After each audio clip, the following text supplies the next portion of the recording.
दोस्त बनी दिल में उतर जाती, पूरा इनके पता जस पर सर जाती, तनी ताक दे तो छोटी तो मर जाती।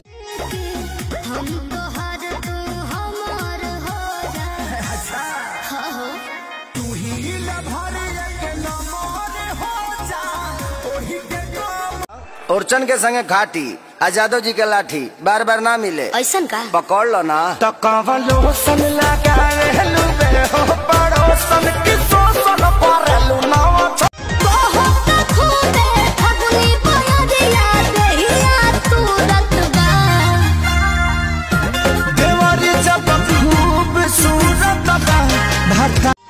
आँखों में मोहब्बत है, माथे पे पसीना है, आँखों में मोहब्बत है, माथे पे पसीना है, आ प्यार तुझे कर लो।